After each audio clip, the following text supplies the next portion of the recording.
Think about the most successful person you know. Maybe it's someone you follow online. Maybe it's a friend who seems to have it all figured out. Maybe it's someone you quietly envy at 2 a.m. when you're scrolling and wondering why your life doesn't look like that. Now ask yourself, do you actually know how they got there? Not the polished version they post, the real version, the 3 a.m. panic attacks, the friendships they outgrew, the years they felt invisible, the moments they almost quit. You don't, because nobody talks about that. We live in a world obsessed with outcomes and allergic to process. We celebrate the mountaintop and erase the climb. And because of that, an entire generation, your generation, is walking into their most formative years with a map that points to treasure, but doesn't warn you about the swamp you'll have to cross to get there. I'm not here to motivate you today. I'm here to tell you the truth. 5 truths, to be exact. Brutal ones. The kind that might sting for a second, but could save you a decade of confusion, regret, and wasted effort. Ready? Let's go. You were told, probably since childhood, that if you work hard enough, success will come to you. Study hard. Show up early. Put in the hours. Give it your all efforts. And I believed it. God, I believed it. I remember being 22, grinding 12-hour days at a job I barely liked, convinced that my work ethic alone would be my ticket. I was always the last one to leave. I took on projects nobody else wanted. I never said no. I outworked everyone in that building, and I was genuinely proud of that. 3 years of working at one place, I was exhausted, underpaid, and invisible. While I had my head down, someone else, someone who worked fewer hours honestly, got promoted, not because they were better, because they were smarter about how they worked. Here's the brutal truth. Hard work is the minimum requirement. It's not the differentiator. Everyone in your industry is working hard. Your competition isn't lazy. They're grinding just like you. So if hard work were the only variable, success would be randomly distributed among all the people working hard. But it's not. It's concentrated. And the question is, why? The answer is leverage. The people who win in their 20s aren't just working hard. They're working on the right things, with the right people, in the right environments. They're building skills that compound. They're creating things that outlast their hours. They're solving problems that actually matter to someone who can pay for the solution. Hard work without direction is just exhaustion with a good story. Think about 2 people digging holes. One digs frantically, all day, in random spots across a field. The other digs slowly, methodically, in one carefully researched location. Wait, who finds water? This doesn't mean stop working hard. It means start working smart and hard.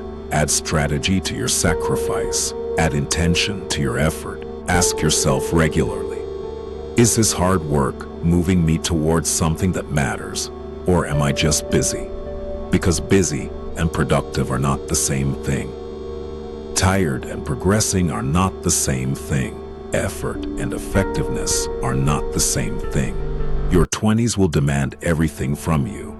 The question is whether you're investing that energy or just spending it. Start asking better questions. Not just, how hard am I working, but is what I'm doing worth working hard for? That single shift in thinking can change the entire trajectory of your decade. I want you to think about the 5 people you spend the most time with. Don't just think about whether you like them. Think about whether they challenge you. Think about whether they're growing. Think about the conversations you have. Are they expansive or repetitive? Do they open doors in your mind, or do they just confirm what you already believe? Because here's what I had to accept at 24, and it nearly broke a piece of my heart when I did. The people around you are not neutral. They are either propelling you forward or anchoring you in place. There is rarely a middle ground. I had a best friend from high school. We'd been close for 6 years. But somewhere around my mid-20s, I noticed something. Every time I shared a new goal or an ambitious idea, there was this subtle but consistent reaction. It wasn't outright discouragement. It was something softer and more insidious. It was doubt dressed up as just being realistic. It was, "Are you sure that's a good idea?" It was, most people fail at that. He wasn't a bad person. He wasn't even wrong sometimes, but he was operating from a ceiling, a mental model of what was possible. And every time I spent time with him, I'd walk away a little smaller than when I arrived. Jim Rohn famously said, "You are the average of the 5 people you spend the most time with." People dismiss that as a cliché, but neuroscience backs it up. We are wired to mirror the emotional states, beliefs, and behaviors of those closest to us. It's called social contagion, and it works both ways. You can catch ambition, or you can catch stagnation. Now, I'm not telling you to coldly cut everyone who isn't crushing it professionally. That's not wisdom, that's isolation. Real relationships have depth that goes beyond utility. But I am telling you to be intentional. Seek out people who are building something. People who talk about ideas more than they talk about other people. People who are honest enough to tell you when you're wrong and generous enough to celebrate when you win. Proximity to excellence is one of the most underrated advantages available to you in your 20s. And the beautiful irony, most people leave it completely to chance. Your circle is your curriculum. You are constantly being educated in what's possible, in how to think, in what to tolerate, by the people you keep close. Choose your classroom carefully. Comfort doesn't announce itself as a threat. It doesn't show up wearing a villain's costume. It comes bearing gifts, a stable paycheck, a familiar routine, a life that requires very little of you. It whispers, "You've earned this, rest here, you're fine." And you believe it because it's not lying exactly. You are fine, you're just not growing. I spent nearly a year in what I now call my comfortable fog. I had a decent job, a nice apartment, a social life that was good enough. From the outside, I looked like I had things together. On the inside, I felt a low-grade dread I couldn't explain. That quiet voice that says something is missing, but can't tell you what. That voice was growth, and it was starving. Here's what nobody teaches you about the human mind. It is not built for contentment. It is built for expansion. When you stop stretching towards something, your brain doesn't settle peacefully into satisfaction. It starts to rot slowly in ways that show up as anxiety, restlessness, irritability, and a gnawing sense of purposelessness. Comfort, pursued as a primary goal, is actually one of the most dangerous states you can live in during your 20s. Because your 20s are not a time for comfort. They are a time for construction. The most successful people I've ever met, not just financially, but in terms of meaning and fulfillment, all share one trait. They have a high tolerance for discomfort. They've trained themselves through repeated exposure to sit with the anxiety of the unknown, the humiliation of being a beginner, the loneliness of a path that isn't crowded.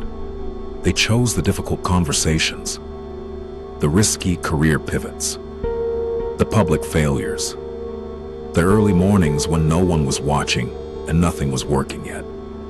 And because they did, their world expanded, their capacity expanded, and eventually their results expanded.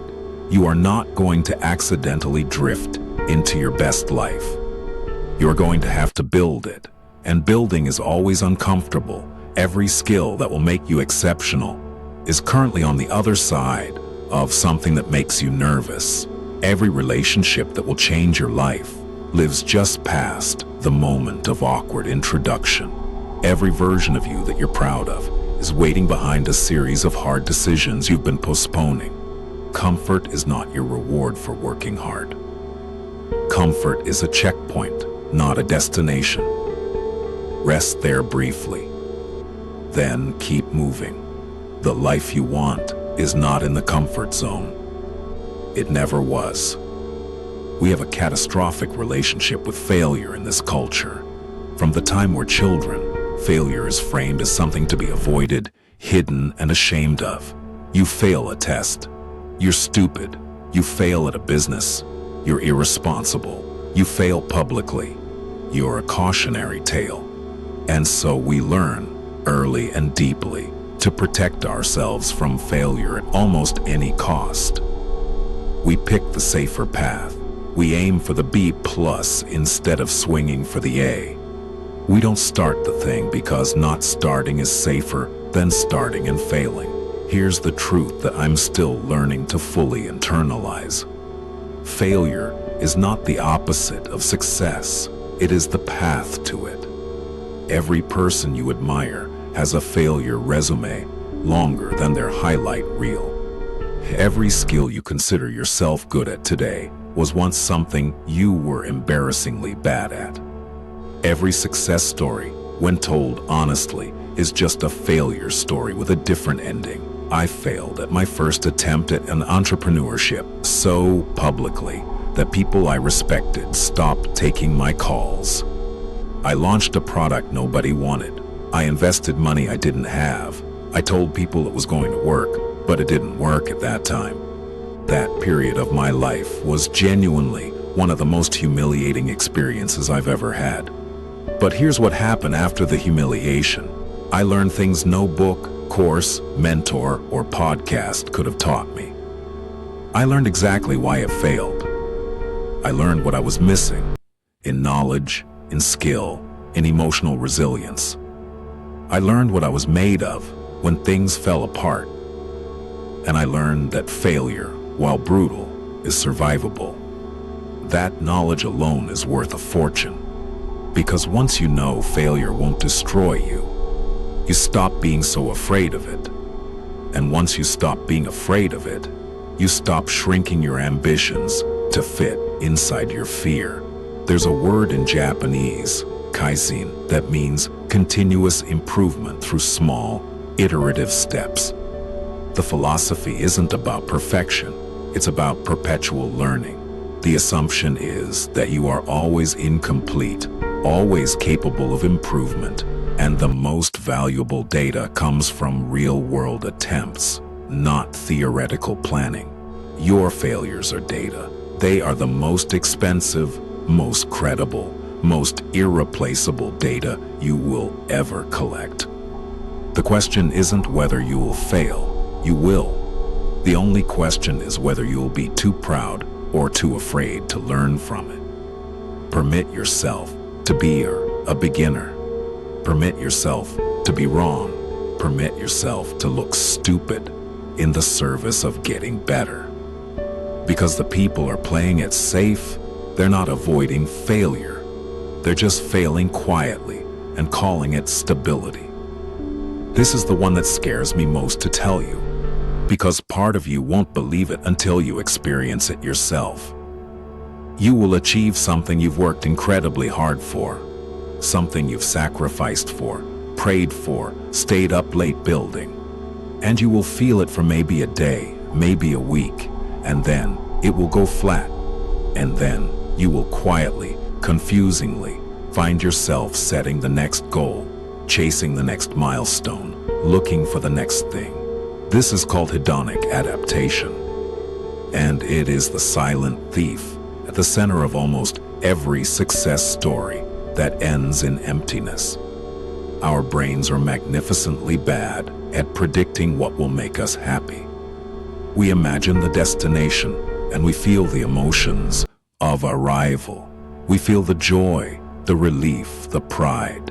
But we forget to account for the fact that the destination, once reached, simply becomes our new normal. The extraordinary becomes ordinary almost immediately. I've spoken to people who built the company, made the money, got the recognition, and sat quietly in the silence of having everything they thought and wanted, feeling inexplicably hollow. So does this mean success is meaningless? No. It means you've been chasing the wrong definition. The research on human happiness, decades of it, across cultures and income levels, points to the same inconvenient conclusion. The journey generates more sustainable happiness than the destination. The growth, the connection, the contribution, the sense of becoming, that's where the real life is lived. Not in the arrival, in the becoming. Here's what actually works. Build a life you genuinely love right now, while you're building towards something bigger. Not either / or, both / and. Find the work that feels meaningful in the doing, not just in the achieving. Cultivate relationships that make you feel seen today, not just when you're successful. Build habits that make you proud of the person you are daily, not just the person you'll eventually become. Success, by any metric, is worth pursuing, but it cannot be the source of your meaning. The moment you outsource your inner peace to a future outcome, you've made yourself a hostage to circumstances you can never fully control. The most successful people I know, the ones who are actually happy, are not people who have achieved more. They are people who choose to be present in their lives while building their future. They found meaning in the process. They love the work, not just the reward. Your 20s are not a waiting room. They are not the price you pay to get to your real life later. This is your life, happening right now. Don't spend it so focused on the finish line that you forget to live the race. So there are 5 truths nobody handed me in my 20s, and truths I hope land on you differently than they landed on me. Earlier, cleaner, with less wreckage along the way. Hard work alone won't save you, but directed effort will. Your circle is quietly shaping your ceiling every single day. Comfort is seductive, but it is not your friend. Failure is not the enemy of success. It is the tuition. And the life you're building will never make you happy until you decide to be. None of this is easy, but all of it is possible. The question is whether you're willing to hold these truths, even when they're uncomfortable, because the people who thrive, really thrive, aren't the ones who had the easiest path. They're the ones who saw reality clearly and kept moving anyway. You now know what most people learn far too late. What you do with that is entirely up to you. If this hit you, share it with someone in their 20s who needs to hear it. And drop in the comments which truth hit hardest. I'll see you in the next one.